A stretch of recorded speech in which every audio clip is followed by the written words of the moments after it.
আমাদের কাজ শক্তি ক্ষমতার দ্বিতীয় অংশে আজকে আমি শুরু করব ভরকেন্দ্রের সরণ সংক্রান্ত কৃতকাজ দিয়ে। সো যত কাজ হয় সেটা যদি দৃঢ় বস্তু হয়, সলিড একটা অবজেক্ট হয়, তাহলে সবসময় কৃতকাজটা হবে কিসের জন্য? ভরকেন্দ্রের সরণের জন্য। সুতরাং ভরকেন্দ্রের সরণ সংক্রান্ত কৃতকাজ। ভরকেন্দ্রের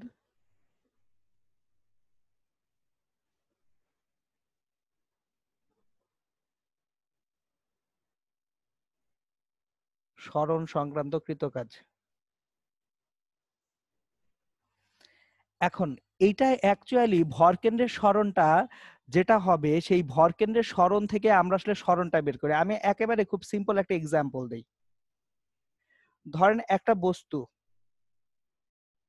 এখানে একটা দৃঢ় বস্তু আছে এম ভরের। তাহলে এম ভরের এই দৃঢ় বস্তুটাকে একটা বিন্দু থেকে আমি আরেকটা বিন্দুতে সরাবো। এই বিন্দু থেকে এই বিন্দুতে সরাচ্ছি। তাহলে আমরা সরণ মাপবো আসলে কোন বিন্দু থেকে কোন বিন্দুর?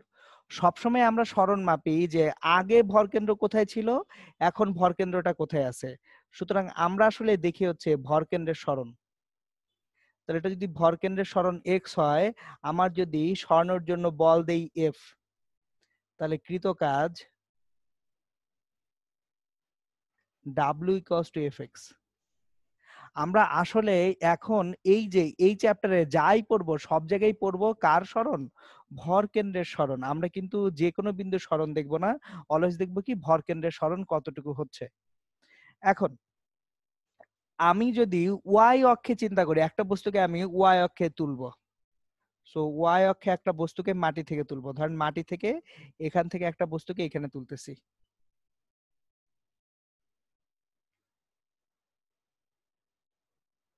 তাহলে বস্তুটাকে যদি আমি এখান থেকে এখানে তুলতে যাই ওয়াই অক্ষে, দেখেন ওয়াই অক্ষে বাতাসের যে বাধাজনিত বল, সেই বলটাকে আমরা নগণ্য ধরতে পারি, কারণ বাতাসের বাধা আসলে তত বেশি মানের বল না। এখন এখান থেকে এই পর্যন্ত ভরকেন্দ্রের সরণ যদি এইচ হয়, বস্তুর ওজন mg খাড়া নিচের দিকে কাজ করবে। সুতরাং ডাব্লিউ ইকুয়ালস টু ওজন mg ইন্টু এইচ হয় কৃতকাজ। তাহলে আমার ওয়াই অক্ষে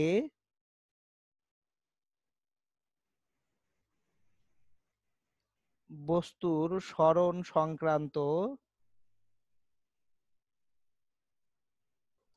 কৃতকাজ ডাব্লিউ ইকুয়ালস টু ওজন ইন্টু কার সরণ? ভরকেন্দ্রের সরণ।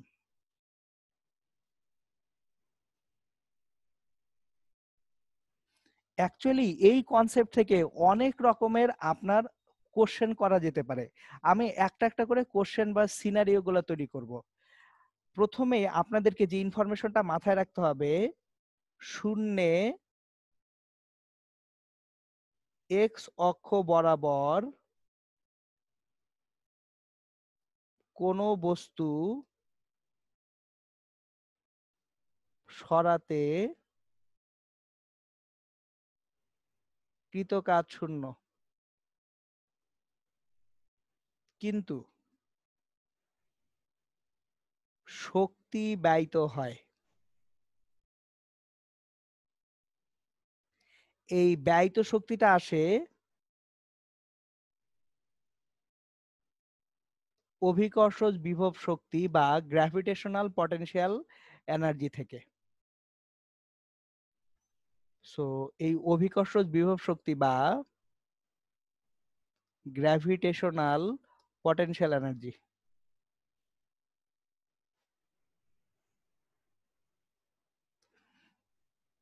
এখন দেখেন, শূন্যে এক্স অক্ষ বরাবর কোনো বস্তু সরাতে কেন কৃতকাজ শূন্য হয়? ধরেন এটা হচ্ছে গ্রাউন্ড। তাহলে আপনার গ্রাউন্ড থেকে একটা বস্তুকে আপনি এখানে রাখছেন, ধরেন এখানে ধরে রাখছেন, শূন্যে ধরে রাখছেন। তাহলে শূন্যে একটা বস্তুকে ধরে রাখার জন্য ওজনের বিপরীতে আপনি একটা বল দিছেন এই দিকে, তাহলে আপনার প্রযুক্ত বল এফটা ঊর্ধ্বমুখী। এখন আপনি শূন্যে এক্স অক্ষে মানে অনুভূমিক ভাবে অনুভূমিক তলে যদি একটা বস্তুকে সরান, বল এবং সরণের মধ্যবর্তী কোণ কত? 90 ডিগ্রি হয়ে যাচ্ছে। এখন আমরা কৃতকাজের সংজ্ঞায় ডাব্লিউ ইকুয়ালস টু জানি এফ ডট এক্স। তাহলে F x cos theta, theta মানে 90 ডিগ্রি, তাহলে কৃত কাজটা কত হয়ে যাবে? 0 হয়ে যাবে। সো শূন্য একটা বস্তুকে আপনি যেদিকে ইচ্ছা সেদিকে সরান, কৃত কাজ কি হবে? 0 হবে।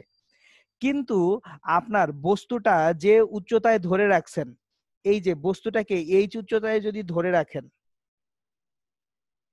তাহলে বস্তুটার মধ্যে সঞ্চিত শক্তি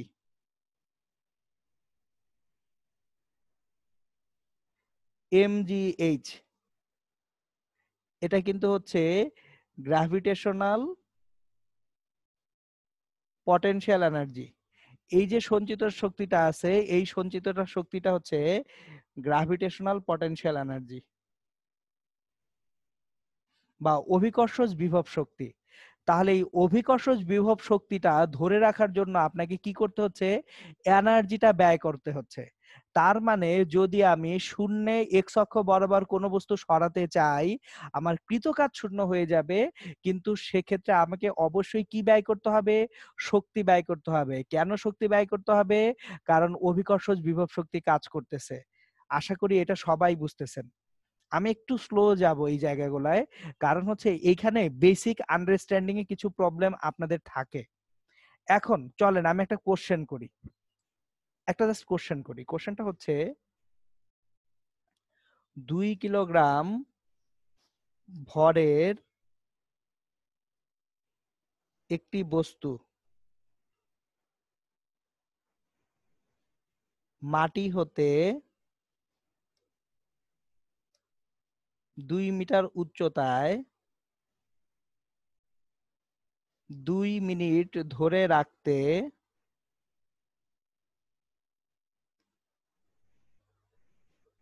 কৃত কাজ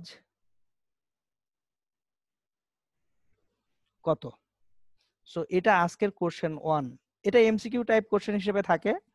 সো আমি একটা বস্তুকে মাটি হতে 2 মিটার উচ্চতায় 2 মিনিট ধরে রাখবো। সো ধরেন এখানে একটা মানুষ আছে, এই মানুষটা যে কেউ একজন এখানে দাঁড়িয়ে আছে, সে তার হাতের উপরে একটা 2 কিলোগ্রাম ভরের বস্তু ধরে রাখবে। এই যে এখানে হাতের উপরে 2 কিলোগ্রাম ভরের বস্তু ধরে রাখবে, মাটি থেকে কত উচ্চতায়?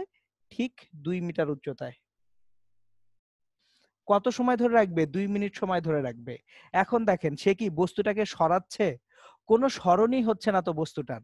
তাহলে বস্তুটার যদি কোনো সরণ না হয়, যেহেতু সরণ শূন্য,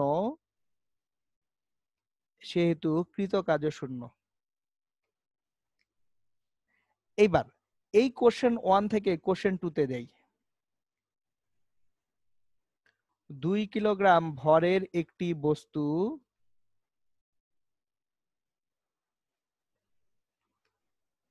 হাতে নিয়ে অনুভূমিকভাবে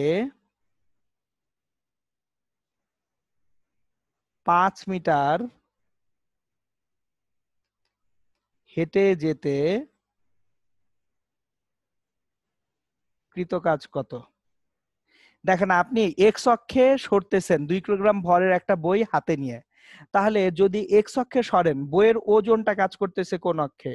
বইয়ের ওজন কাজ করে ওয়াই অক্ষে। তাহলে আপনি ওজনকে নাকচ করার জন্য বল দিচ্ছেন ওয়াই অক্ষে, আর সরণ হচ্ছে কোন অক্ষে? এক্স অক্ষে। মাঝখানের কোণ কত? 90 ডিগ্রি। তাহলে কৃত কাজ কত হবে? 0 হবে। সো আশা করি এইটা একেবারে ক্রিস্টাল ক্লিয়ার যে আমার যদি একটা বস্তুকে এক্স অক্ষে সরানো হয়, তাহলে সব সময় কৃতকাজ কত হবে? 0 হবে। কিন্তু ওয়াই অক্ষে যদি সরাই, ওয়াই অক্ষে কৃতকাজ কত হবে? ওয়াই অক্ষে কৃতকাজ হবে ওজন ইনটু ভরকেন্দ্রের সরণ। এখন এই দুইটাকে আমি কম্বাইন করব। সো দুইটাকে কম্বাইন করে একটা সিনারিও তৈরি করব। ধরেন একটা বস্তুকে এখানে এ বিন্দু, এটা ধরেন বি বিন্দু,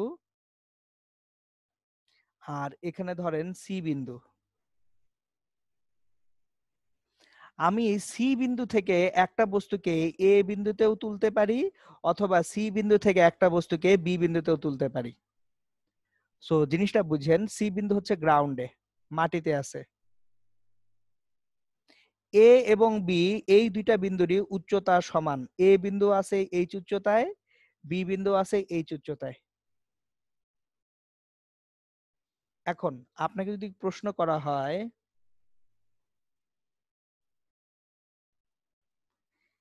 সি এ ও সিবি পথে 5 কিলোগ্রাম ভরের একটি বস্তু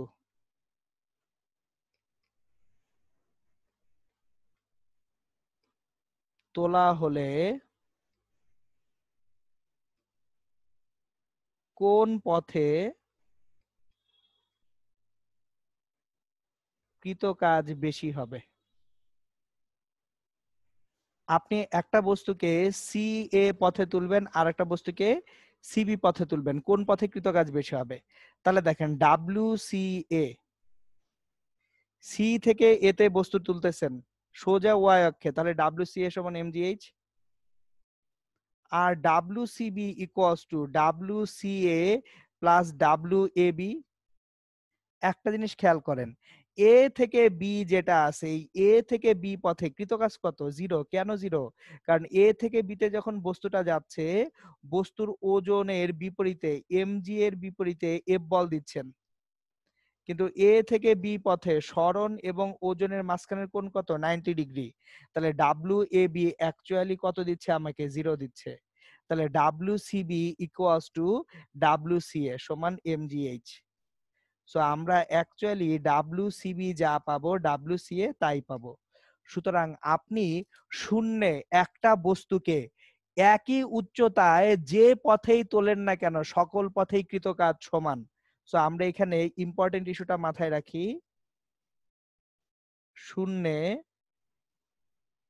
একটি বস্তুকে একই উচ্চতায় যে পথেই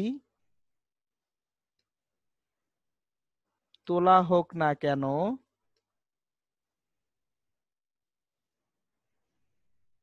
সকল ক্ষেত্রে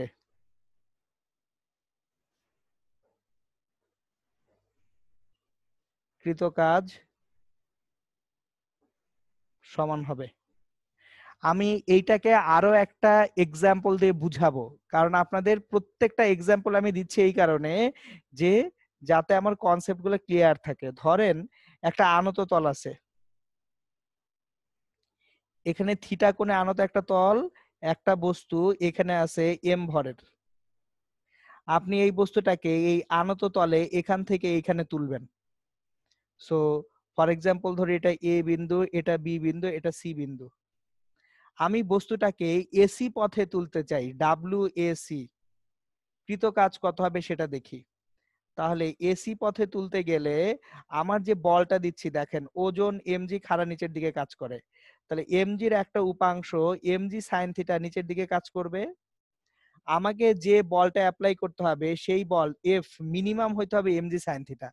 আমি যদি এমজি সাইন থিটার পরিমাণ মিনিমাম বল না দেই তাহলে বস্তু উপরের দিকে উঠবে না। তাহলে ডাব্লিউ এসি পথে আমার যে বলটা সেটা হচ্ছে এফ এসি। এফ এসি হচ্ছে বল এবং সরণ কত হচ্ছে? এসি। এখন F AC equals to minimum MG sine theta into AC.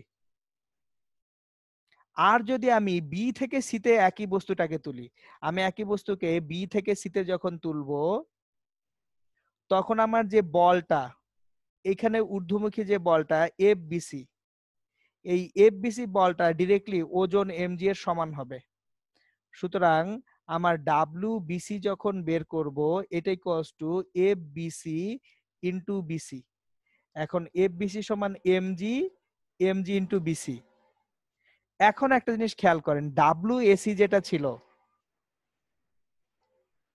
এটা ছিল MG sine theta into AC,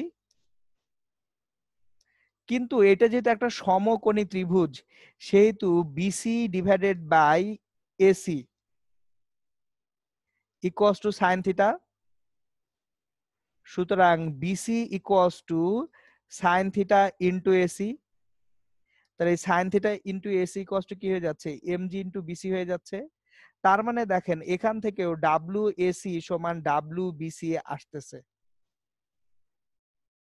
তার মানে ওয়াই অক্ষে বা শূন্যে আমি একটা বস্তুকে একই উচ্চতায় কোন পথে তুলবো তার সঙ্গে কৃতকাজের কোনোই সম্পর্ক নাই। যে পথেই তুলি না কেন সকল পথেই কৃতকাজ কি থাকবে, সেম থাকবে। এখন কৃতকাজ সেম হলেও পরিশ্রম কিন্তু সেম থাকবে না, পরিশ্রমটা কি হয়ে যাবে, ডিফারেন্ট হবে। তাহলে চলেন এইখানে দেখেন, আমি যদি এ থেকে সি তে যাই, এ থেকে সি পথে উঠি, আমি এই গোটা জিনিসটাকে একটু কপি করি।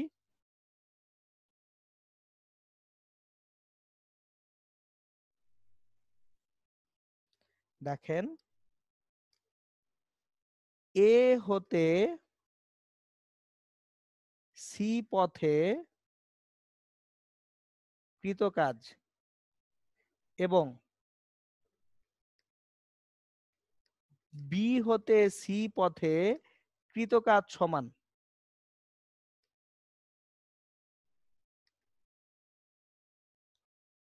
বল বা প্রযুক্ত বল এটা কিন্তু সমান নয়।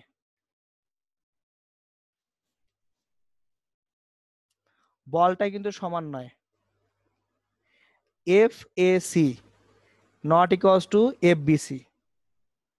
Actually FBC is greater than FAC, কারণ FBC হচ্ছে mg আর FAC হচ্ছে mg sin থিটা।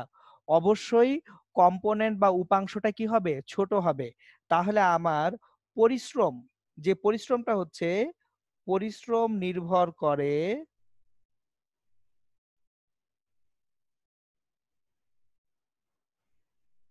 প্রযুক্ত বলের উপর।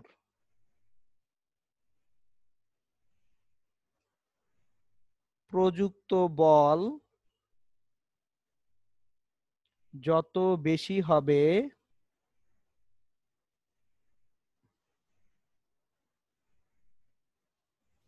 পরিশ্রমও তত বেশি হবে।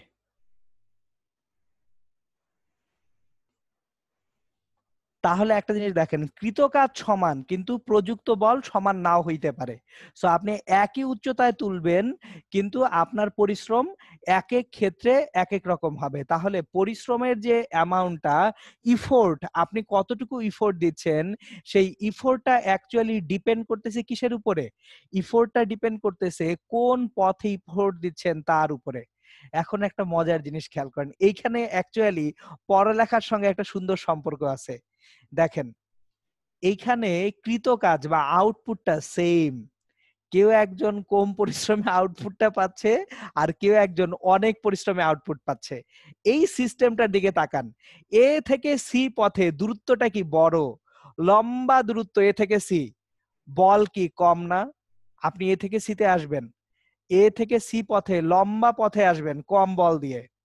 আর যে অল্প পথে বি থেকে সিতে আসবে তাকে কি বল দিতে হবে, বেশি বল দিতে হবে। পড়ালেখাটাও এক্সাক্ট এই জিনিস। আপনি যদি লম্বা সময় ধরে পড়েন তাহলে আপনার পরিশ্রম প্রত্যেক দিন কম করতে হবে, আপনি একটা সাকসেসফুল জায়গায় ইনশাআল্লাহ পৌঁছাবেন। আর যদি অল্প সময় পড়তে চান, না ভাইয়া আমরা কম সময়ে পড়ে অনেক আউটপুট পাবো, আপনাদের অবস্থা হবে বি থেকে সিতে ওঠার মতো। সো তাহলে এখন আপনারই ডিসিশন নেন কি করবেন, এ থেকে সিতে যাবেন নাকি বি থেকে সিতে যাবেন। ওকে, এখন আমি এখানে আরেকটা এক্সাম্পল দেই সব সময়, সেই এক্সাম্পলটা আবারও ক্রিয়েট করতেছি। এই যে কৃতকাজটা যে সমান, এইটা আবার কিভাবে বুঝবো? যে আমি মোটামুটি গাণিতিক সব ভাবেই ব্যাখ্যা করতেছি যে কৃতকাজ একই উচ্চতায় তুললে সব ক্ষেত্রে একই হয়। তারপরেও আমি আরো কিছু জিনিসপত্র ব্যাখ্যা করতে চাই। ধরেন আপনার কোন একটা ভবন, এটা একটা ভবন,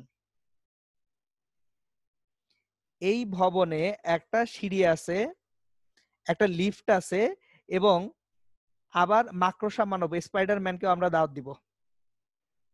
সো ধরেন এটা হচ্ছে লিফট, লিফটের দরজাগুলো এখানে বিল্ডিং এ, লিফট, লিফট, তারপর ছাদে যে সিঁড়ি ঘর এই পর্যন্ত লিফট আসছে। সো এটা হচ্ছে লিফট। আপনি চাইলে লিফট দিয়ে ছাদে উঠতে পারেন। সো পারসন এ, এক নাম্বার মানুষটা,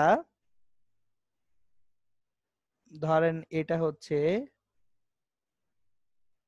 এ, একে ছাদে তুললাম লিফট দিয়ে, যা বেটা ছাদে ওঠ, লিফট দিয়ে ওঠ। এবার বি আসলো, বি যখন আসলো তখন দেখা গেল কারেন্ট নাই কোনো কারণে, খুবই দুঃখজনক ব্যাপার। সো যদি কারেন্ট না থাকে বি তখন কি করবে, সিঁড়ি দিয়ে হেঁটে হেঁটে তাকে ছাদে উঠতে হবে। এই যে সিঁড়ি দিয়ে হেঁটে হেঁটে তাকে তখন ছাদে উঠতে হবে, এইভাবে তাকে ছাদে উঠতে হবে। সো বি সিঁড়ি দিয়ে হেঁটে হেঁটে ছাদে উঠছে। সো তাহলে বি উঠছে কি দিয়ে, সিঁড়ি দিয়ে।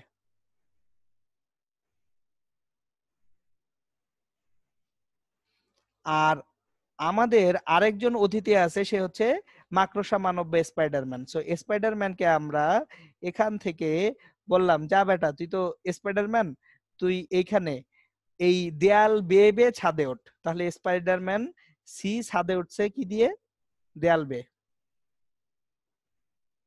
এখন তিনজনের ভরই যদি সমান হয় এবং ছাদে ওঠার পর তিনজনকে যদি ধাক্কা দিয়ে আমরা নিচে ফেলে দেই, যে ঠিক আছে অনেক কষ্ট করে ছাদে উঠছেন, এবার আপনাদেরকে আমরা ছাদ থেকে ধাক্কা দিয়ে ফেলে দিব, দিলাম ধাক্কা, সবগুলা মাটিতে পড়ে ভর্তা হবে।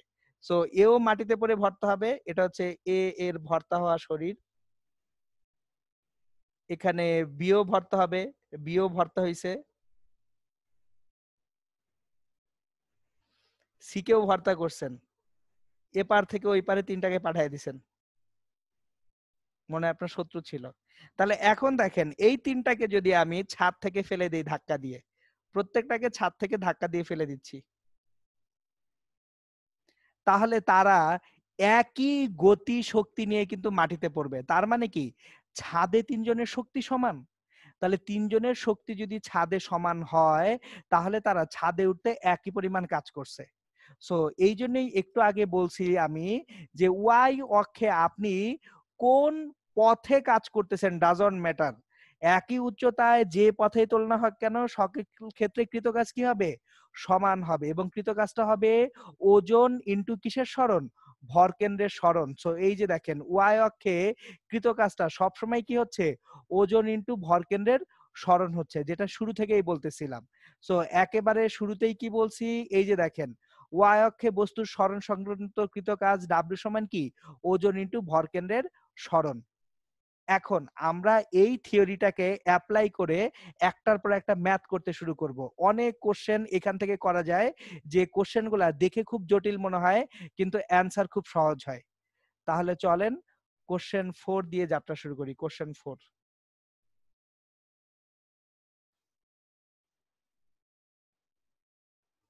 20 কিলোগ্রাম ভরের 4 মিটার দৈর্ঘ্যের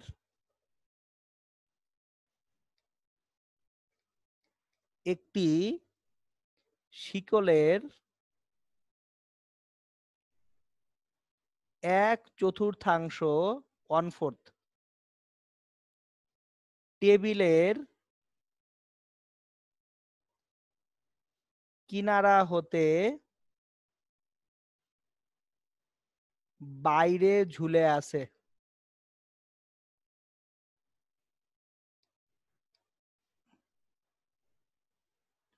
ঝুলে থাকা অংশ টেবিলের উপর তুলতে কৃত কাজ কত?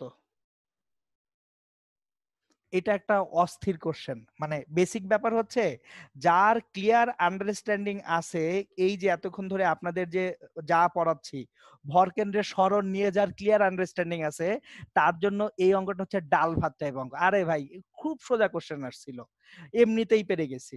কিন্তু যার বেসিক আন্ডারস্ট্যান্ডিং নাই, প্রচুর ম্যাথ করছে, কঠিন কঠিন ম্যাথ করে ফাটায় ফেলছে, যে ভাইয়া অনেক চমক দেখানো জিনিসপত্র শিখছি, সে এখানে চুপচাপ বসে থাকবে। দেখেন আমি সলভ করি, একটু আমার সঙ্গে আগা।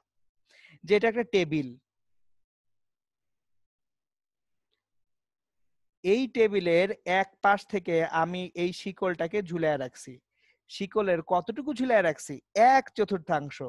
তাহলে আমি শিকলের এখান থেকে যে অংশটুকু ঝুলায় রাখছি সেটা হচ্ছে 1/4। 1/4 মানে কয় মিটার ঝুলায় রাখছি, অনলি 1 মিটার ঝুলায় রাখছি। আর বাকি 3 মিটার কোথায় আছে? অলরেডি টেবিলের উপরে 3 মিটার শুয়ে আছে। টেবিলের উপরে আছে কয় মিটার? 3 মিটার। আমি কি এই 3 মিটার নিয়ে কোনো কাজ করব? করব না। 3 মিটার আছে থাকুক। 3 মিটার নিয়ে আমার কোনো মাথা ব্যথা নাই। 3 মিটার তার মতো থাকবে।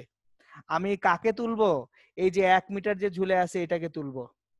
এখন আমার 1 মিটারকে কই তুলবো? ওয়াই অক্ষে তুলবো না? তাহলে কৃতকাজ W ইকুয়ালস টু ওজন ইনটু ভর কেন্দ্রের সরণ।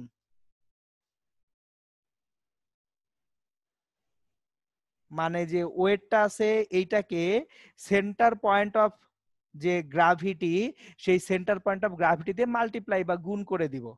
এখন ওজনটা কত? আমি কি পুরাটাকে তুলতেছি না 1 মিটারকে তুলতেছি? 1 মিটারের জন্য ওজন কত?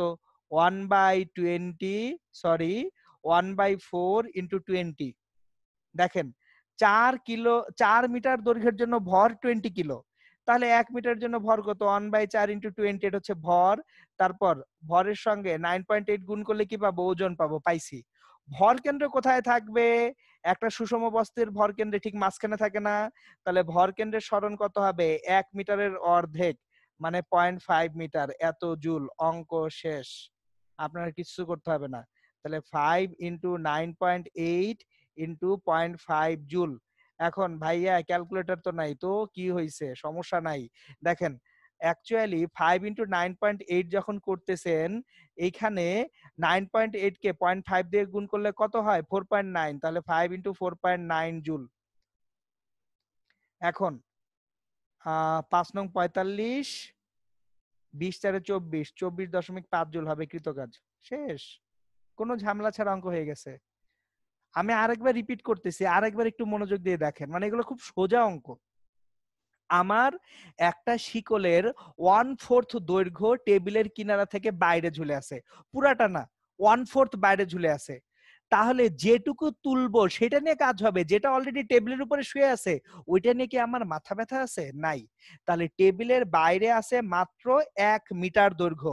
তাহলে 1 মিটার দৈর্ঘ্য তুলতে আমার কৃত কাজ কত সেটা দেখবো। এবার 1 মিটার দৈর্ঘ্যের জন্য ভর কত?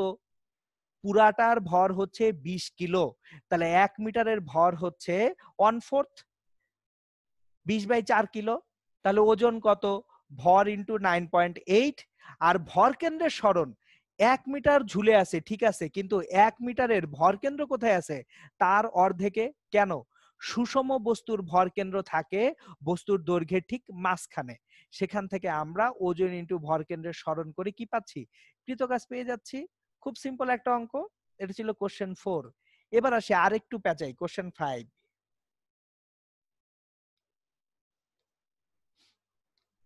ধরেন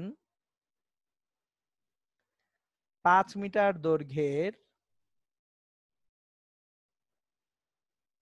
একটি মই এবি এর ভর কেন্দ্র এ প্রান্ত হতে 3 মিটার দূরত্বে অবস্থিত।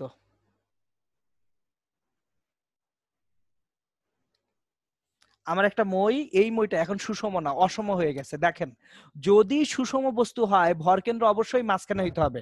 এখন সুষম বস্তু যদি না হয়, অসম বস্তু হয়, তাহলে ভরকেন্দ্রটা মাঝখানে হবে না, ভরকেন্দ্র একদিকে সরে যাবে। এইবার এটাও সাধারণত একটু প্র্যাকটিক্যাল সিনারিও। একটা মইকে যখন আমরা ফোল্ড করে রাখি, ভাঁজ করে রাখি, আছে না কিছু ল্যাডার, এটা সাধারণত ইউজ করে কারা? ওই যে আপনার অগ্নি নির্বাপন কর্মী যারা আছেন, ফায়ার ফাইটার যারা আছেন, উনাদের কাছে যে ল্যাডার বা মই থাকে, ওই মইটা একটু খেয়াল করে দেখবেন যে ওইটা অ্যাকচুয়ালি ধাপে ধাপে না প্রসারিত করা যায়। সুতরাং নিচের দিকে ভরটা সাধারণত বেশি থাকে। সো এখন এই মইটা সুষম মই না, অসমময় হয়ে গেছে। ভর কেন্দ্র এ প্রান্ত হতে কয় মিটার দূরত্বে আছে? 3 মিটার দূরত্বে অবস্থিত। এখন মই এর বি প্রান্তে 5 কিলোগ্রাম ভরের একটি বস্তু রেখে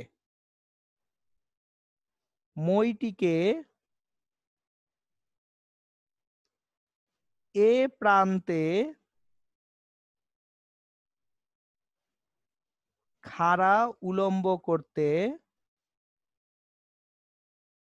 খাড়া উলম্ব মানে ভার্টিক্যাল, কৃত কাজ কত? মই এর ভর 20 কিলোগ্রাম।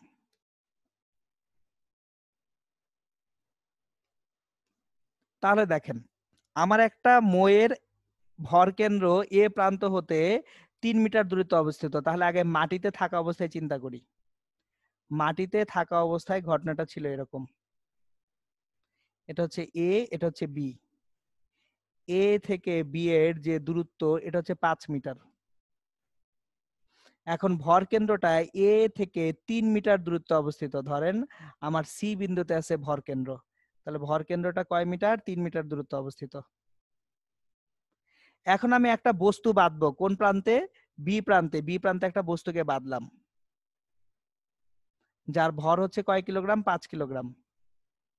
তারপর এ প্রান্ত বরাবর মইটাকে আসমানের দিকে আসমানমুখী করলাম, এই যে একদম ভার্টিক্যাল করে দিলাম। তাহলে আমার কন্ডিশনটা হবে এ, এটা হচ্ছে বি, এটা হচ্ছে সি। এখন একটা জিনিস খেয়াল করেন, এই যে 5 কিলোগ্রাম ভরের বস্তু মাটি থেকে কত মিটার উচ্চতায় উঠছে? 5 কিলোগ্রাম ভরের বস্তুটা মাটি থেকে ঠিক 5 মিটার উচ্চতায় উঠছে। আর মইটার ভর কেন্দ্র আগে ছিল মাটিতে, মাটি থেকে ভর কেন্দ্র এখন কত উচ্চতায় উঠছে? 3 মিটার উচ্চতায় উঠছে। তাহলে টোটাল যে work done W equals to W of মই প্লাস ডাব্লিউ অফ বস্তু। তাহলে ডাব্লিউ অফ মই, মইয়ের ভর কত? 20, ওজন তাহলে 20 ইন্টু 9.8 ইন্টু মইয়ের ভর কেন্দ্র কয় মিটার চেঞ্জ করছি? 3 মিটার, প্লাস বস্তুর ভর কত? 5, 9.8, বস্তুটাকে কত মিটার উপরে তুলছি? 5 মিটার। তাহলে 9.8 কমন নেই, 60 প্লাস 25, 85। সো 85 গুণন 9.8 জুল। ভাইয়া ক্যালকুলেটর নাই, আপনাদের খালি টেনশন হচ্ছে ক্যালকুলেটর নাই এটা নিয়ে। দেখবেন ক্যালকুলেটর ছাড়া কিভাবে 85 ইন্টু 9.8 করা যায়। আমি অ্যাকচুয়ালি 9.8 কে 10 ধরে চিন্তা করব। তাহলে 9.8 কে যদি 10 ধরে চিন্তা করি তাহলে যেটা পাবো 850। এখন 10 ধরে চিন্তা করে ফেলছি না, মানে 0.2 বেশি নিছি। 0.2 যদি বেশি নিয়ে থাকি, 0.2 এর সঙ্গে 50 কে গুণ করলে কত হবে? 80 দুগুণা 160, 85 দুগুণা 170, মানে 17 আমি বেশি চিন্তা করে ফেলছি। 17 বিয়োগ করে দিলাম। 850 থেকে 17 বিয়োগ করলে থাকবে হচ্ছে 850 থেকে 17 বিয়োগ করলে 833 জুল। নেন কাজ শেষ। সো আমি যদি 85 কে 9.8 দ্বারা গুণ করি আমরা 833 পেয়ে যাব। সো কেউ চাইলে ক্যালকুলেটর চেপে দেখতে পারেন। ওকে, তাহলে দেখেন এই যে ভর কেন্দ্রের সরণ নিয়ে কৃত কাজ আসলো। এইবার এগুলো তো ছিল সোজা সাপটা, যদি আমি কাজ করি চিৎকাত করলে কি হবে সেগুলো দেখবো। কোশ্চেন 6, কোশ্চেন 6, 40 কিলোগ্রাম ভরের 3 মিটার দীর্ঘ একটি মই 1 মিটার উচ্চতার দেয়ালে মাটি হতে হেলান দিয়ে রাখতে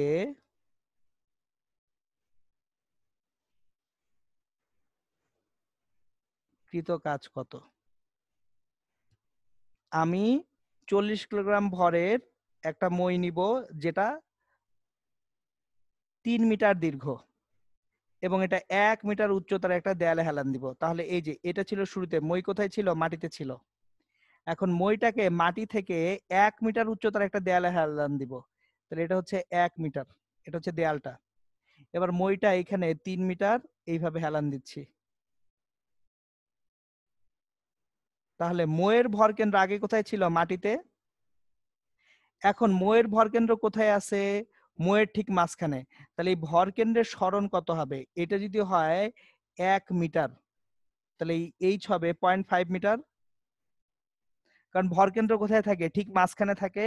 তাহলে আমরা এখান থেকে কৃতকাজ W equals to mgh, m হচ্ছে 40 ইন্টু জি হচ্ছে 9.8 আর এইচ হচ্ছে 0.5, তাহলে 20 ইন্টু 9.8 196 জুল। এটা বেশি সোজা অঙ্ক। সো কোশ্চেন 7-এ আসি। মইটাকে যদি এখন আপনার ধরেন মাটিতে একটা মই রাখা আছে, এই মইয়ের আদি দৈর্ঘ্য হচ্ছে 4 মিটার এবং মইয়ের ভর m ইকুয়ালস টু ধরেন 100 কিলোগ্রাম। বেশ ভারী একটা মই, 100 কিলোগ্রাম ভরের 4 মিটার দীর্ঘ একটা মই 1 মিটার উচ্চতার একটা দেয়ালে হেলান দিব। দেয়ালটা হচ্ছে 1 মিটার উচ্চতার, দেয়ালটা 1 মিটার উচ্চতার, কিন্তু মইয়ের মাথার 1 মিটার আবার দেয়ালের ওই পাশে চলে গেছে কোনো কারণে। সো এইখানে চলে গেছে 1 মিটার, এটা তাহলে 3 মিটার।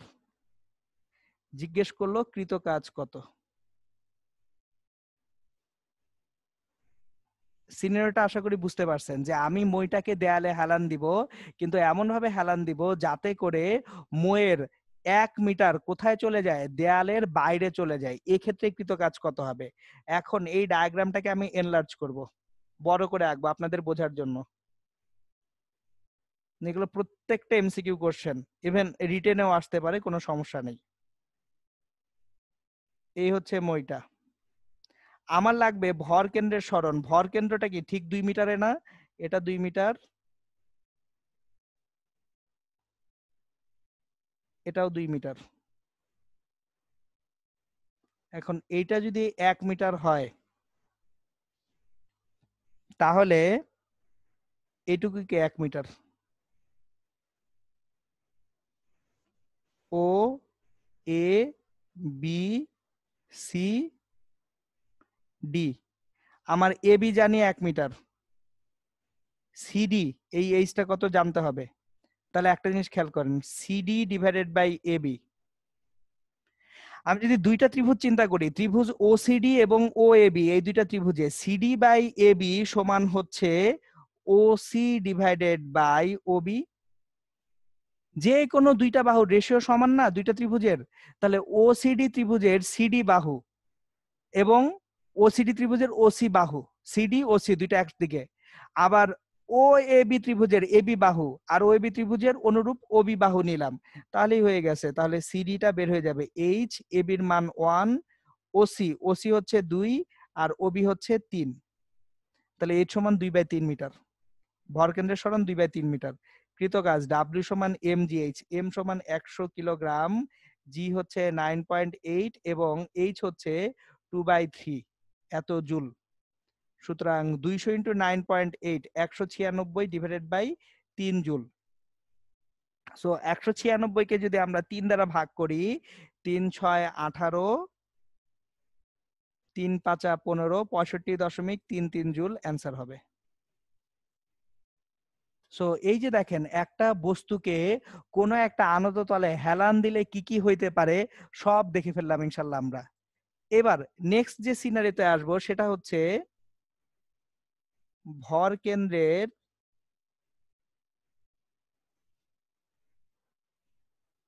সরণ সংক্রান্ত কৃত কাজ। আয়তাকার ঘনবস্তু। আমরা একটা রেক্ট্যাঙ্গুলার শেপের যদি কোনো একটা অবজেক্টকে নিয়ে কাজ করি, তখন ভর কেন্দ্রের কৃত কাজটা কিরকম হবে সেটা হচ্ছে কোশ্চেন। সো আমি একটা রেক্ট্যাঙ্গুলার শেপের কোন একটা অবজেক্টকে নিয়ে কাজ করব, পিওরলি রেক্ট্যাঙ্গুলার শেপের, তাহলে সেটার জন্য কৃত কাজ কিরকম হবে। সো দেখেন, ধরেন এটা একটা অবজেক্ট, একে মাটিতে শোয়া রাখছি,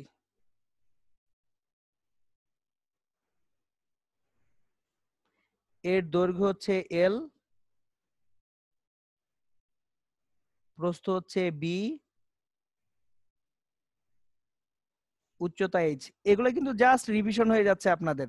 আপনারা এগুলো পড়ছেন, এগুলো সব এইচএসসি পরীক্ষার জন্য আপনাদের পড়া। সো আপনাদের অ্যাকচুয়ালি এইটুকু, এই পোর্শনটুকু পিওর রিভিশন হয়ে যাচ্ছে, আরেকবার রিভিশন দিয়ে ফেলতেছেন। এখন আমি এই বস্তুটাকে মাটি থেকে যখন উলম্ব করব, ভার্টিক্যাল করব, ভার্টিক্যাল দুই ভাবে করা যায়। একটা হচ্ছে এই যে তার লেন্থ বা দৈর্ঘ্য আছে, দৈর্ঘ্যটাকে আমি অ্যাকচুয়ালি সরাসরি ভার্টিক্যাল করতে পারি, দৈর্ঘ্য বরাবর ভার্টিক্যাল করতে পারি। ইন দ্যাট কেস তার ভরকেন্দ্রের যে সরণ, ভরকেন্দ্র বা সেন্ট্রয়েডের যে সরণটা হবে সেটা হবে এখানে, সে কতটুকু উপরে উঠতেছে, L/2। আগে তার ভরকেন্দ্র কোথায় ছিল, T/2 তে। তাহলে কৃতকাজ W mg L/2 - T/2। So এটা কখন, যদি আমরা দৈর্ঘ্য বা লেন্থ বরাবর উলম্ব করি।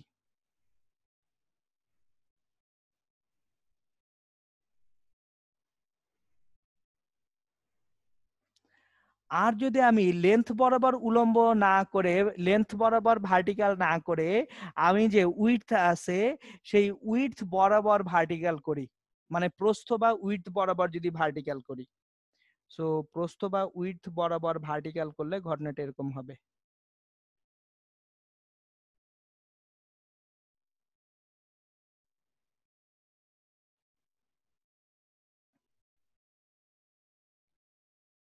তাহলে সে B/2 হাইটে উঠতেছে,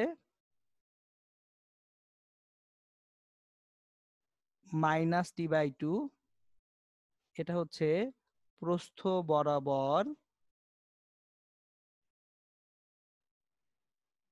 উলম্ব করা হলে। ওকে, একটা জিনিস খেয়াল করেন, আমি যদি এইটাকে দৈর্ঘ্য বা প্রস্থ কোনোটা বরাবরই উলম্ব না করে একটা দেয়ালে কাত করে রাখি, তখন কি হবে? ওইটা অ্যাকচুয়ালি ইঞ্জিনিয়ারিং সেগমেন্টের চিন্তা। মানে ভার্সিটির ভর্তি পরীক্ষায় কোনোভাবেই একটা আয়তাকার ঘনবস্তুকে দেয়ালে কাত করে রাখলে কি হবে, সেটা আসার কোনো যৌক্তিকতা নাই। সো ওইটা পিওরলি ইঞ্জিনিয়ারিং এর চিন্তা, যে আমি একটা আয়তাকার ঘনবস্তু কোনো দেয়ালে কাত করে রাখলে কি হবে। আচ্ছা, সো অনেক ভরকেন্দ্রের টানা হেঁচড়া করলাম, এখনো আসল জিনিসে আসিই নাই। আসল জিনিস কি ভাইয়া এবং আপনারা, সরি আপনারা তো এখানে সব আপু, আসল জিনিস কি? আসল জিনিসটা হচ্ছে অ্যাকচুয়ালি কুয়ার পানি সরানো সংক্রান্ত কৃতকাজ। যখন আমরা কুয়ার পানি সরাচ্ছিলাম,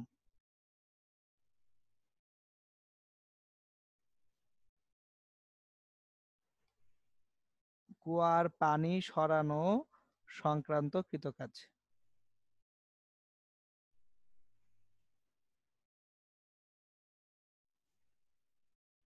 work done to pick water from well। আমি সব সময় এইখানে আপনাদেরকে একটা জিনিস বলি মনে রাখার জন্য, যে পানি একটা লিকুইড সাবস্টেন্স, অ্যান্ড লিকুইড বা তরল পদার্থ কোনো জায়গায় স্ট্যাক হয় না, মানে জমা হয় না, কোনো হাইট তৈরি করে না। আপনি একটা লিকুইড যদি কোনো এক জায়গায় তুলে ছেড়ে দেন, সে অ্যাকচুয়ালি চারপাশে লাইক এ প্লেন শিট, একটা কাগজের পর্দার মতো ছড়িয়ে যাবে। সুতরাং কুয়ো থেকে যদি আপনি পানি তোলেন, পানির শেষ ভরকেন্দ্র সব সময় কোথায় হবে, সারফেস বা পৃষ্ঠে হবে। তাহলে কুয়ো থেকে পানি পৃষ্ঠে তুলে ফেলা হলে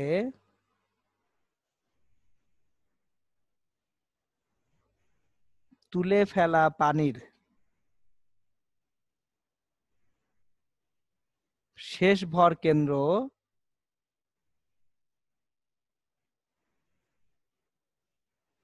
পৃষ্ঠতলে হবে। দেখেন, আপনার কোন এক জায়গায় একটা ওয়েল বা কুয়া আছে,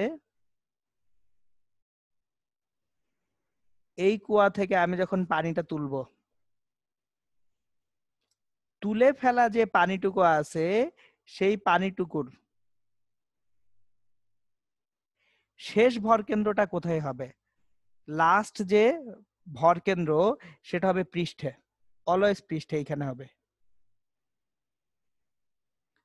এখন আমি কতটুকু পানি তুলতেছি দ্যাটস দ্য ইস্যু। শুধুমাত্র যে পানিটুকু তুলবো, দেখেন আমি এখানে একদম স্পেসিফিক্যালি উল্লেখ করে দিচ্ছি, শুধুমাত্র যে পানিটুকু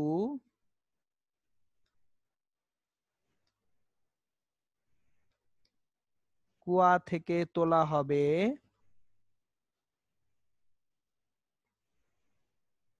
তার ভরকেন্দ্রের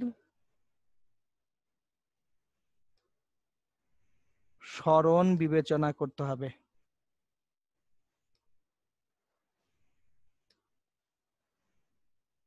এখন কুয়ার ক্ষেত্রে আমি একটা ফর্মুলেশন করে দিচ্ছি। কুয়ার ক্ষেত্রে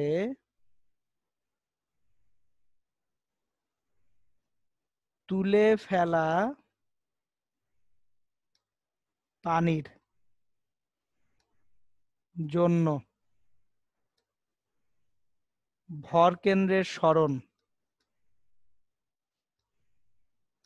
ইকুয়ালস টু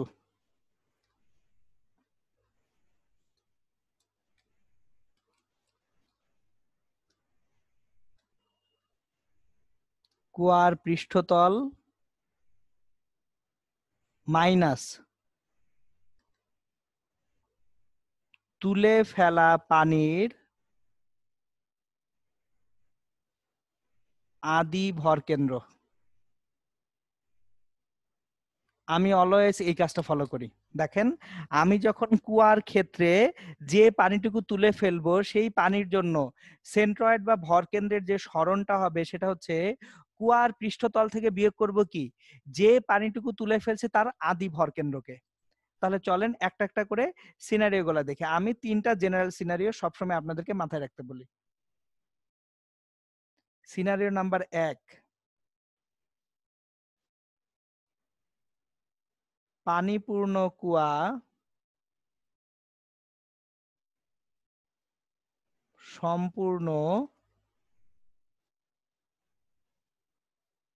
পানি শূন্য করতে। সিনারিও নাম্বার 2, পানিপূর্ণ কুয়া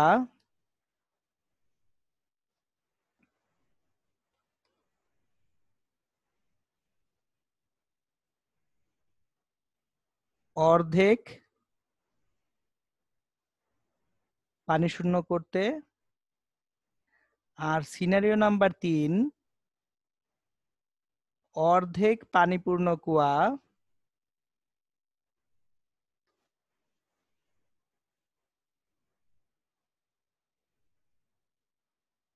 পানি শূন্য করতে। তাহলে একটা জিনিস খেয়াল করেন, আমি যদি পানিপূর্ণ কুয়া পানি শূন্য করতে যাই, একেবারে সম্পূর্ণরূপে কুয়াটা পানিতে টইটুম্বুর ছিল, কুয়াটা পানি দিয়ে টইটুম্বুর ছিল। তাহলে ভরকেন্দ্র কোথায় ছিল? ঠিক মাঝখানে। জিনিসটা একটু দেখেন, খেয়াল করেন, আমি এখানে বলে দিছি কুয়ার ক্ষেত্রে তুলে ফেলা পানির জন্য আমি যে পানিটুকু তুলবো শুধু ওইটা নিয়ে চিন্তা করব, যেটা তুলি নাই সেটা নিয়ে আমার কোনো টেনশন নেই। তাহলে তুলে ফেলা পানির জন্য ভরকেন্দ্রের সরণটা কি?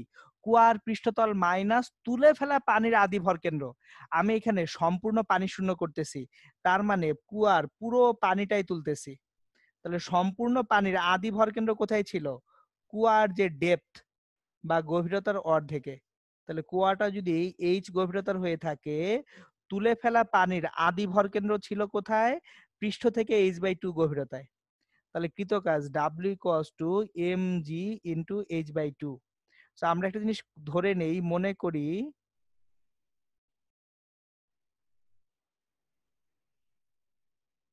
সম্পূর্ণ কুয়ার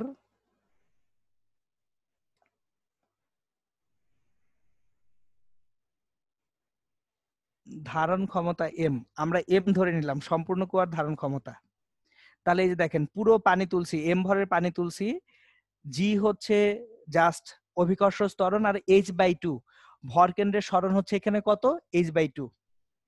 এবার পানিপূর্ণ কুয়া অর্ধেকটা পানি শূন্য করব, দ্যাট মিন্স এটা অলরেডি পানিপূর্ণ কুয়া ছিল, এই কুয়ার কতটুকু পানি শূন্য করব? অর্ধেকটা। এবার অর্ধেক পানি শূন্য করতে গেলে আপনি কি উপরের অর্ধেক পানি তুলবেন না নিচের অর্ধেক? অবশ্যই উপরের অর্ধেক পানি তুলবেন। তার মানে যে পানিটা আপনি তুলবেন সেই পানিটা হচ্ছে উপরের অর্ধেক পানি, এই উপরের অর্ধেক। তার ভরকেন্দ্র আবার কোথায়? তার ভরকেন্দ্র হচ্ছে ঠিক মাঝখানে। তাহলে এখানে ভরকেন্দ্রের সরণ যেটা হচ্ছে সেটা হবে h/4। সো W সমান অলরেডি তুলতেছেন অর্ধেক ভরের পানি, এই জন্য m/2। কারণ সম্পূর্ণ কুয়ার ধারণ ক্ষমতা m, তাহলে অর্ধেক কুয়ার ধারণ ক্ষমতা কত? m/2 ইন্টু জি। ভরকেন্দ্র, এই যে দেখেন অর্ধেক পানির ভরকেন্দ্র তারও অর্ধেকে মানে h/4 গভীরতায়। So mgh divided by 8। এবার পানি আছে অর্ধেকটা, তাহলে অর্ধেক পানি থাকলে কোন অর্ধেকে পানি আছে? নিচের অর্ধেক না উপরের অর্ধেক? নিচের অর্ধেকে পানি আছে। সো আমি অর্ধেকটা পানি রাখলাম। যে পানিটা আছে সেই পানিটার ভরকেন্দ্র তাহলে এইটা। পানি আছে অর্ধেক, অর্ধেক পানিপূর্ণ একটা কুয়া। তাহলে পানি আছে এই নিচের অর্ধেকে, এখান থেকে এই পর্যন্ত ভরকেন্দ্রের সরণ কত হবে? তাহলে নিচের এইটুকু হচ্ছে h/4, তাহলে উপরেরটুকু কত? 3h/4। সুতরাং কৃত কাজ W equals to m/2 g into 3h/4। So 3/8 mgh। এখন এইখানে একটা বেসিক কোশ্চেন থাকে, ভাইয়া একটা যদি পাইপ ঢুকায় দেই। দেখেন আমি আজকের ক্লাসের শুরুতে একটা জিনিস বুঝাইছি আপনাদেরকে। ওয়াই অক্ষে যে বস্তুর সরণ সংক্রান্ত কৃতকাজ, এটা ওজন ইন্টু ভরকেন্দ্রের সরণ, এবং কৃতকাজটা কি পথের উপরে ডিপেন্ড করে, কোন পথে তুলতেছে তার উপরে কি ডিপেন্ড করে? যতগুলা সিনারিও দেখাইছি, এই যে দেখেন কোন পথের উপরে কৃতকাজ ডিপেন্ড করে না। ওয়াই অক্ষে শূন্যে একটি বস্তুকে একই উচ্চতায় যে পথেই তুলনা হোক না কেন সকল কিছুর ক্ষেত্রে কৃতকাজ সমান হবে। পরে আসছি। তাহলে এই কুয়াতে আপনি একটা পাইপ ঢুকান আর না ঢুকান কিচ্ছু আসে যায় না। পাইপ ঢুকালেও যে পরিমাণ কাজ হবে, পাইপ না ঢুকায় আপনি যদি বালতি দিয়ে বালতি বালতি পানি টানেন সেক্ষেত্রেও কৃতকাজ কি হবে? সেম হবে। ওকে, চলে গেল। এরপর আসেন এইখানে আর কি কি জিনিস রিভিউ করতে হবে আমাদেরকে। সরল দোলক সংক্রান্ত কৃতকাজ।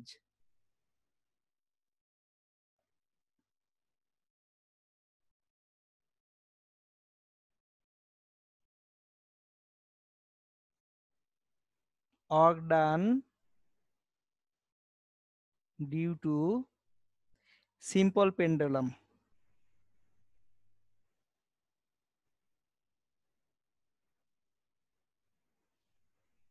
আমরা যদি একটা সিম্পল পেন্ডুলাম রাখি, সেই পেন্ডুলামের জন্য work done কত হবে সেটা আমরা দেখতে চাই। সো এটা না খুবই সহজ একটা জিনিস, আমরা পড়ে আসছি আগে থেকেই। ধরেন একটা সরল দোলক এখানে আছে, এই সরল দোলকটাকে আমি এখান থেকে তুলে ফেলবো। এটা থেকে অনেক কোশ্চেন আসে অ্যাকচুয়ালি। এই যে সরল দোলক সংক্রান্ত কৃতকাজ, এটা একটা স্যারদের খুব পছন্দের টপিক। সো আপনি এখানে এ থেকে ধরেন বি পয়েন্টে তুলছেন, তাহলে এ থেকে বি পয়েন্টে যদি উচ্চতাটা হয় এইচ, সরল দোলকের কার্যকর দৈর্ঘ্য যদি হয় এল, ধরেন এই সরল দোলকের কার্যকর দৈর্ঘ্য হচ্ছে এল, তাহলে এইচটা জানলে আপনার হয়ে যাচ্ছে। এইখানে অ্যাঙ্গেলটা যদি থিটা হয়, তাহলে এইচ ইকুয়ালস টু, ধরেন এটা ও, এটা বি, এটা এ, এটা এম, তাহলে H equals to O A minus O M. তাহলে O A minus O M যদি আমরা করি সেক্ষেত্রে যেটা পাবো, ও এ হচ্ছে এল, আর ও এম, এই যে দেখেন ও এম যে দৈর্ঘ্যটা, ও এম দৈর্ঘ্যটা অ্যাকচুয়ালি ও এম বি এই সমকোণী ত্রিভুজের ভূমি। তাহলে ভূমি মানে কি? অতিভুজ cos theta. So O M সমান এল cos থিটা। এইচ সমান তাহলে L into 1 minus cos theta. So কৃতকাজ বি বিন্দুতে আনতে কৃতকাজ এ হতে বি বিন্দুতে এম ভরের বব আনতে কৃতকাজ W equals to mgl into 1 minus cos theta. অনেক কিছু করা যায় এখান থেকে। আবার দেখেন, আমার বি বিন্দুতে যে বিভব শক্তি সেটাই এ বিন্দুর গতি শক্তি, বি বিন্দুতে বিভব শক্তি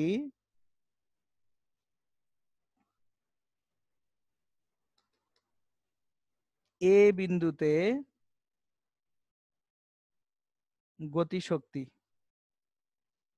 এখন বি বিন্দুতে বিভব শক্তি মানেই কৃত কাজ, mgl 1 minus cos theta equals to half M VA square. এখান থেকে ভিএ স্কোয়ার যেটা পাবো, এম গুলা কাটাকাটি করি, ভিএ স্কোয়ার পাবো 2gl 1 মাইনাস cos থিটা।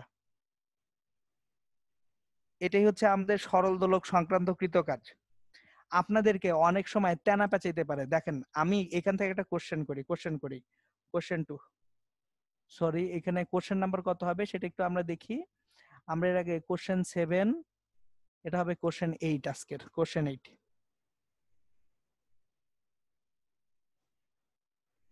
200 গ্রাম ভরের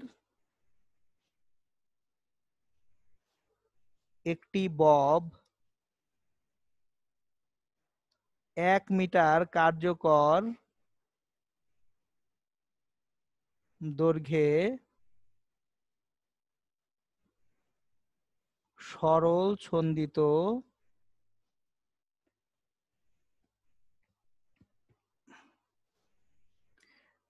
1 মিটার দৈর্ঘ্যের, আমি এভাবে না করি প্রশ্নটা একটু ডিফারেন্ট করে আমি 200 গ্রাম ভরের একটা বব 0.99 মিটার দৈর্ঘ্যের একটি সুতার সাহায্যে ঝুলানো আছে।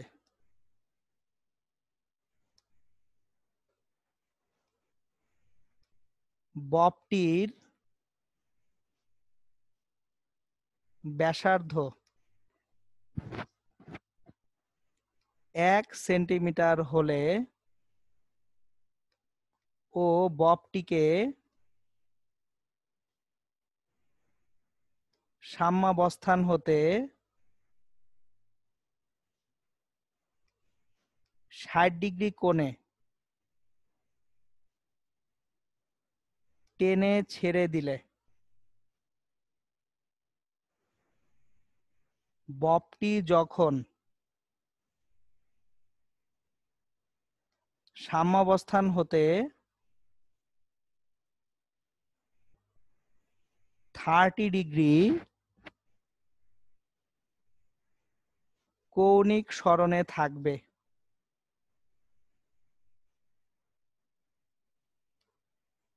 তখন ববের গতিশক্তি কত? প্রশ্নটা খেয়াল করেন। একটা বব যার ব্যাসার্ধ দেওয়া আছে 1 সেন্টিমিটার আর হচ্ছে দৈর্ঘ্য 0.99 মিটার। তাহলে শুরুতে আগে এলটা বের করে নিই। কার্যকর দৈর্ঘ্য এল হচ্ছে সুতার দৈর্ঘ্য এল প্লাস ববের ব্যাসার্ধ ছোট আর, 0.99 প্লাস 1 সেন্টিমিটার মানে 0.01 মিটার। সো ঠিক 1 মিটার হচ্ছে কার্যকর দৈর্ঘ্য। এখন ববটাকে আমি রাখছিলাম এইখানে, সাম্য অবস্থান থেকে তাকে আমি কত সেন্টিমিটার সরাইছি সেটা বলি নাই, কিন্তু বলছি 60 ডিগ্রি কোণে। তাহলে এইখানে একটা অ্যাঙ্গেল হচ্ছে 60 ডিগ্রি। তাকে যদি এইখান থেকে ছেড়ে দেওয়ার ফলে সে এইখানে 30 ডিগ্রি কৌণিক সরণে যখন আসবে, এইখানে তার 30 ডিগ্রিতে যখন আসবে তখন গতিশক্তি কত? এখন দেখেন বিভব শক্তির পরিবর্তনটাই গতিশক্তি না? গতিশক্তি ইকুয়ালস টু, একটু আগেই বিভব শক্তির সূত্র কি পড়ছি, mgl into 1 minus cos theta. এই যে দেখেন w সমান mgl 1 মাইনাস cos থিটা, কৃত কাজটাই কি সঞ্চিত শক্তি।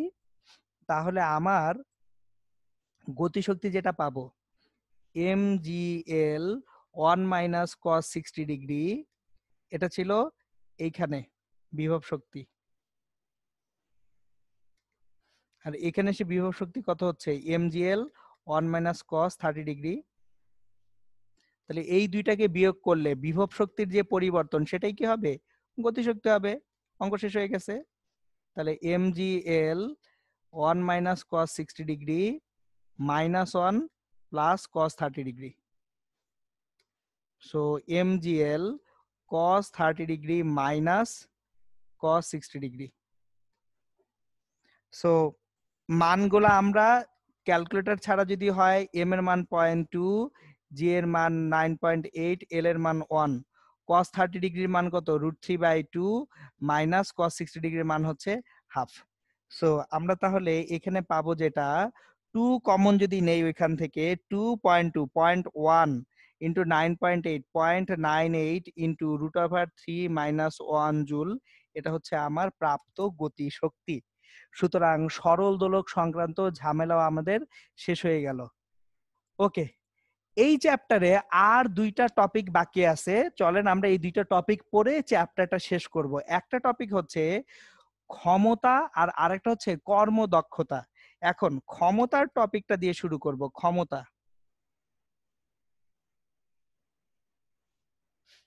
P ইকুয়ালস টু W/T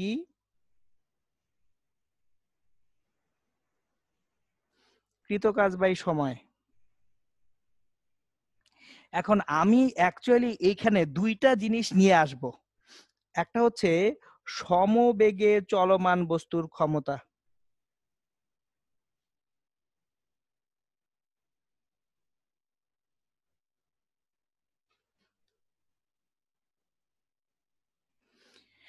একটা বস্তু যদি কোনো একটা রাস্তায় সমবেগে চলে তখন তার ক্ষমতা কিরকম হবে সেটা জানা দরকার। এখন দেখেন একটা বস্তু সমবেগে চললে তার উপরে লব্ধি বল শূন্য হবে। খেয়াল করেন, সমবেগে যখন চলবে তখন লব্ধি বেগ রেজাল্টেন্ট লব্ধি বল শূন্য হয়, রেজাল্টেন্ট ফোর্স জিরো। জিনিসটা খেয়াল করেন, ধরেন একটা রাস্তায় কোনো একটা গাড়ি রাখা আছে, এই গাড়িটা যতক্ষণ সমবেগে চলবে, গাড়িটা যদি ভি একটা সমবেগে চলে তাহলে এই গাড়ির উপরে দুইটা বল আছে। একটা বল হচ্ছে প্রযুক্ত বল সামনের দিকে এফ, আরটা হচ্ছে বাধাদানকারী বল বা ঘর্ষণ বল এফ। তাহলে সমবেগে চললে summation of F equals to 0 হয়, লব্ধি বলটা শূন্য হয়। তার মানে প্রযুক্ত বল মাইনাস বাধাদানকারী বল ইকুয়ালস টু 0। দ্যাট ইজ প্রযুক্ত বল ইকুয়ালস টু বাধাদানকারী বল। এখন যদি বাধাদানকারী বলটা ঘর্ষণ বল হয়, ফ্রিকশন হয়, সেক্ষেত্রে অ্যাপ্লাইড ফোর্স প্রযুক্ত বল এফ ইকুয়ালস টু ছোট এফ, আর ছোট এফ ইকুয়ালস টু কি মিউ আর। এখন এই ক্ষেত্রে আর ইকুয়ালস টু এমজি, এই সিনারিওতে এটা আর ইকুয়ালস টু এমজি। সুতরাং যদি একটা রাস্তায় একটা গাড়ি সমবেগে চলে তার মানে তার জন্য যে ব্যয়িত ক্ষমতা বের করতে যাব, তখন আমরা এই যে দেখেন আমরা বল পাচ্ছি কি বাধাদানকারী বলের সমান। এবার তাহলে ব্যয়িত ক্ষমতা কত হয়? ব্যয়িত ক্ষমতা ইকুয়ালস টু কৃত কাজ ডিভাইডেড বাই সময়। কৃত কাজ F into X divide by time T. এখন এক্স বাই টি মানে কি ভি না এফ ভি। তাহলে এটা হচ্ছে ব্যয়িত ক্ষমতা।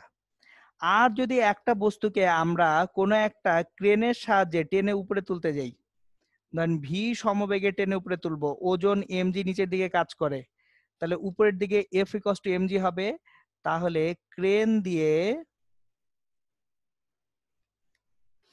এম ভরের কোনো বস্তু ভি সমবেগে টেনে তুললে ব্যয়িত ক্ষমতা P equals to MG into V, কারণ এখানে বাধাদানকারী বলটাই এমজি হচ্ছে। আপনারা ব্যয়িত ক্ষমতার এই জিনিসগুলা মাথায় রাখলে হবে। কিন্তু আরো একটা জিনিস রয়ে গেছে, যদি বস্তুর না সরে ঘোরে, ঘূর্ণনশীল বস্তুর ক্ষেত্রে ওমেগা সমকৌণিক বেগে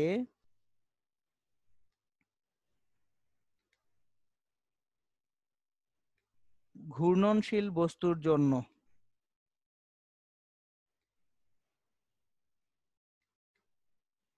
ব্যয়িত ক্ষমতা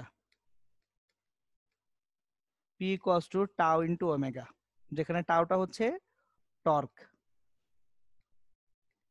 সো টর্কের মানটা যদি জানা থাকে তাহলে আমরা অ্যাকচুয়ালি বের করতে পারবো একটা বস্তু সমকৌণিক বেগে ঘুরলে ব্যয়িত ক্ষমতা কত হবে। সো আর বাকি ছিল কি কর্মদক্ষতা, ইটা। এইখানে একটা বিশাল ইস্যু আছে, ইস্যুটা বলে দিচ্ছি। Eta equals to P output by P input into 100%। P output এটা হচ্ছে যন্ত্র হতে প্রাপ্ত ক্ষমতা। আমরা যে কাজটুকু করতেছি সেই কাজটুকু পি আউটপুটের জন্য করি। মানে আপনি যখন কুয়া থেকে পানি তুলতেছেন, আপনি যে ক্ষমতাটুকু ব্যয় করতেছেন এই ক্ষমতাটা হচ্ছে পি আউটপুট। আর পি ইনপুট হচ্ছে যন্ত্রের গায়ে লেখা রেটিং। ধরেন আপনি যদি বলে কোথাও 1400 ওয়াট এর একটি পাম্প, তাহলে এই 1400 ওয়াটটা পি আউটপুট না, এটা পি ইনপুট। এখন যদি ইফিসিয়েন্সি ইটা 100% হয় তাহলে পি আউটপুট হবে 1400 ওয়াট। যদি ইটা 50% হয় পি আউটপুট হবে 700 ওয়াট। সো যন্ত্রের গায়ে যেটা লেখা থাকবে সেটা অ্যাকচুয়ালি কি আমাদের ইনপুট, আর আমি আউটপুট যেটা পাবো সেটা হচ্ছে যে পরিমাণ কাজ আমি করতেছি সেটা হচ্ছে আমার জন্য কি আউটপুট।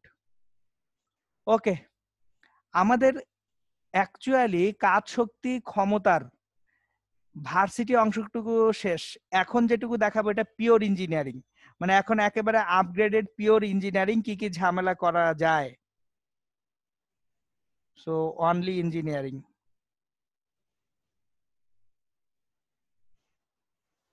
চলেন, এখানে বেশ কিছু মজা করার জায়গা আছে, একটা একটা করে শুরু করি। প্রথমেই যেটা শুরু করব সেটা হচ্ছে, আমি বলতেছিলাম একটা বস্তুকে যদি চিৎকাত করি তখন কি হবে, আয়তাকার একটা ঘন বস্তুকে কাত করব বা চিৎ করব তখন কি হবে সেটা দেখব। এখন চলেন একটা বস্তুকে যদি কাত করি চিৎ করি তখন কি হয় সেটা দেখি।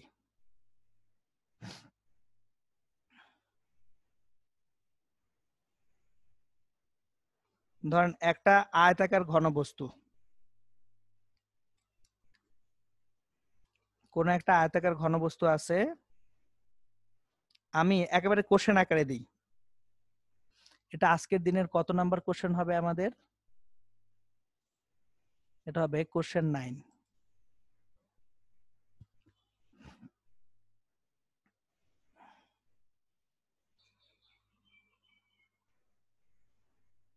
ধরেন 4 মিটার দৈর্ঘ্য, 1 মিটার প্রস্থ ও 50 সেন্টিমিটার পুরুত্বের একটি ব্লককে মাটি হতে 1 মিটার উচ্চতার একটি দেয়ালে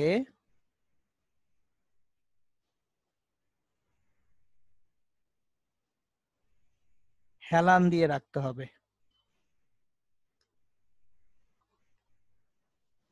তাহলে আমাদের এই ক্ষেত্রে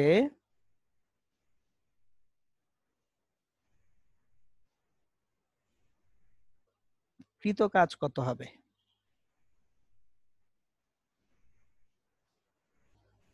আমি একটা বস্তু, আয়তাকার ঘনবস্তু,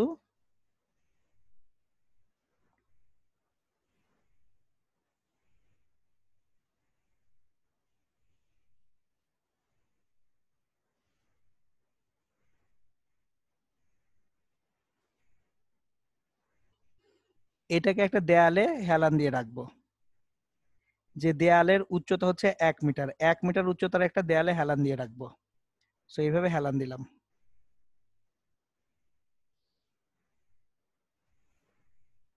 এভাবে হেলান দিয়ে রাখতেছি। তাহলে দেখেন দৈর্ঘ্য হচ্ছে 4 মিটার, প্রস্থ হচ্ছে 1 মিটার, পুরুত্ব হচ্ছে 0.5 সেন্টিমিটার, সরি 0.5 মিটার। এটাকে 1 মিটার উচ্চতার একটা দেয়ালে হেলান দিয়ে রাখা হয়েছে। এখন তাহলে দেখেন ভর কেন্দ্রের সরণ, আগে ভর কেন্দ্র এখানে ছিল, আগে ভর কেন্দ্র এখানে ছিল 0.25 মিটার উচ্চতায়। এখন ভর কেন্দ্রটা কোথায় আছে সেটা আমার মাপতে হবে। এখন ভর কেন্দ্র আছে এইখানে, ভর কেন্দ্রটা তাহলে এখানে। এখন মাটি থেকে এই ভর কেন্দ্রের সরণ কত সেটা মাপতে হবে। একটা জিনিস খেয়াল করেন, এই পয়েন্টটা হচ্ছে মধ্যবিন্দু। তাহলে মাটি থেকে এই পয়েন্টটা পর্যন্ত উচ্চতা, এই পয়েন্ট পর্যন্ত উচ্চতা 0.5 মিটার। তাহলে আমাকে বের করতে হবে এই পয়েন্টটুকুর উচ্চতা কত। বুঝছেন জিনিসটা? এইটুকু 0.5 মিটার, তাহলে এইটুকু কত সেটা বের করতে হবে। এখন এইটা আবার কি 0.25। সো ভিতরে যদি এই অ্যাঙ্গেলটা থিটা হয়ে থাকে, তাহলে এই যে বাহুটুকু আছে, এই বাহুটা হচ্ছে 0.25 কস থিটা। তাহলে ভর কেন্দ্রের সরণ h ইকুয়ালস টু 0.5 প্লাস এই যে 0.5 হচ্ছে এইটুকু, এটা 0.5 দেখেন, এইটা 0.5 প্লাস এই বাকি অংশটুকু 0.25 কস থিটা। এখন থিটার মানটা আমরা কিভাবে পাবো, দ্যাট ইজ দ্য কোশ্চেন। থিটার মানটা পাওয়ার জন্য কি কি করতে হবে সেটা এখন দেখি। আমাদের দেখেন এখন কি লাগবে, থিটার মানটা লাগবে। এখন কস থিটা অ্যাকচুয়ালি কি, ভূমি বাই অতিভুজ। আমার ভিতরের এ অ্যাঙ্গেলটা থিটা, এ অ্যাঙ্গেলটা যদি থিটা হয়, একটা জিনিস খেয়াল করে দেখেন, আমি জিনিসটাকে একটু এনলার্জ করে আপনাদের বোঝার সুবিধার্থে এইটাকে একটু এনলার্জ করব আমি আপনাদের বোঝার জন্য। এই ডায়াগ্রামটাকে আরো এনলার্জ করে দিব, যে আরো বড় করে আঁকবো ডায়াগ্রামটা। সো পুরা পেজ জুড়ে ডায়াগ্রাম আঁকি।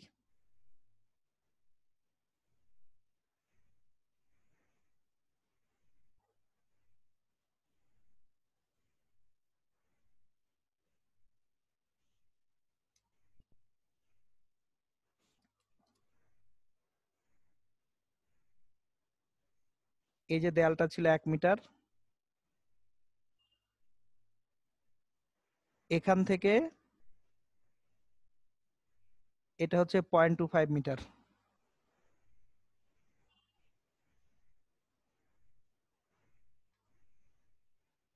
এই বিন্দুটা যেহেতু এই যে দৈর্ঘ্যের মধ্যবিন্দু,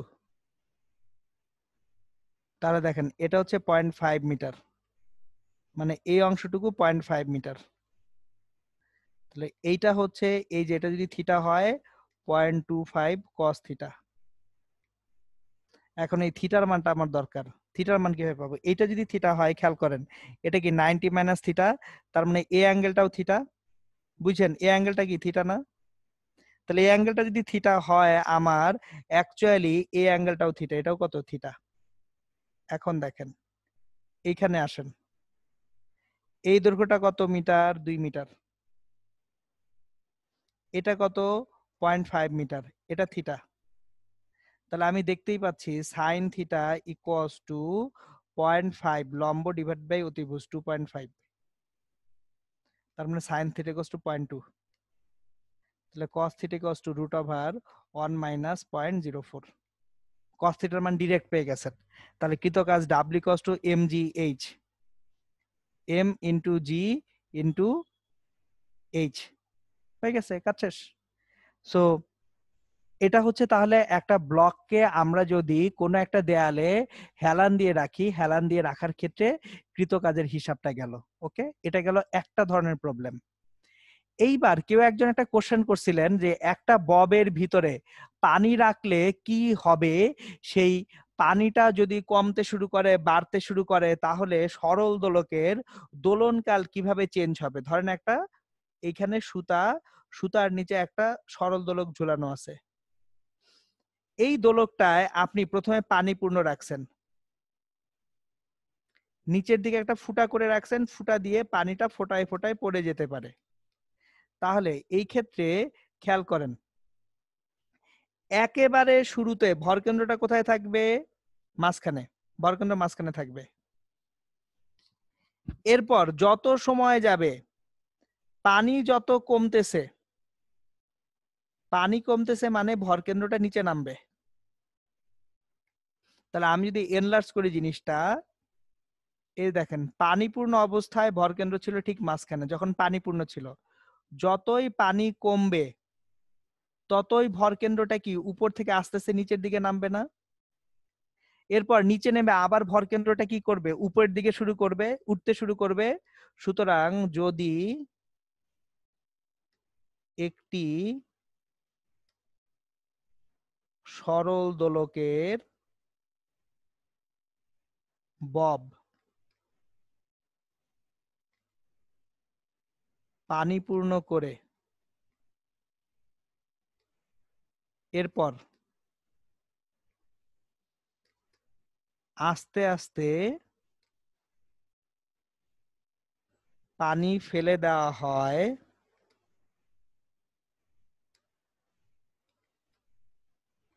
তাহলে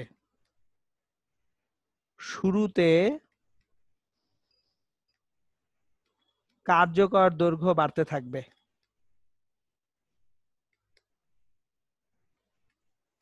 তার মানে টি কি বাড়বে, এরপর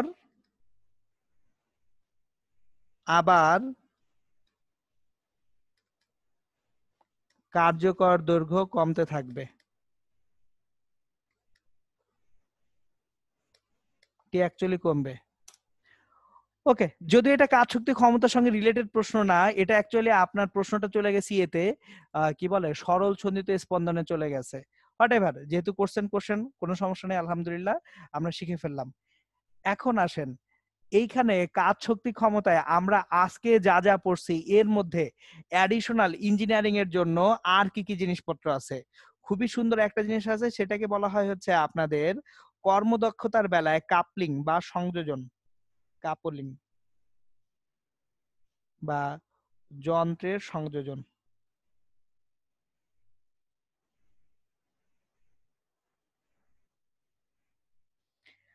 কতগুলা যন্ত্র একটার পর আরেকটা যদি আমরা সংযুক্ত করে যাই, একটা যন্ত্রের পরে আরেকটা যন্ত্র, আরেকটা যন্ত্রের পরে আরেকটা যন্ত্র, এটাকেই কাপলিং বলা হয়। সো ধরেন এইখানে একটা যন্ত্র আছে যার কর্মদক্ষতা ইটা 1, আরেকটা যন্ত্র আছে যার কর্মদক্ষতা ইটা 2, আরেকটা যন্ত্র আছে যার কর্মদক্ষতা ইটা 3।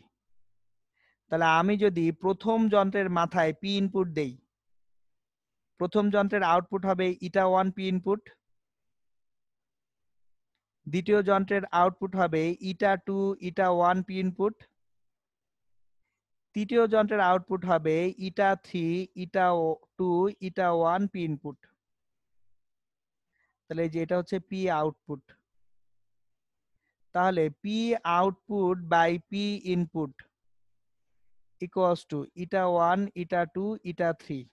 তার মানে কতগুলো যন্ত্রকে সংযুক্ত করলে যে চূড়ান্ত ইটা সেটা পাবো ইটা 1 ইটা 2 ইটা 3। ওকে, সো এই কাপলিংটাও এখান থেকে থাকতে পারে। অ্যাকচুয়ালি এইখান থেকে আর তেমন কোনো ঝামেলা নাই।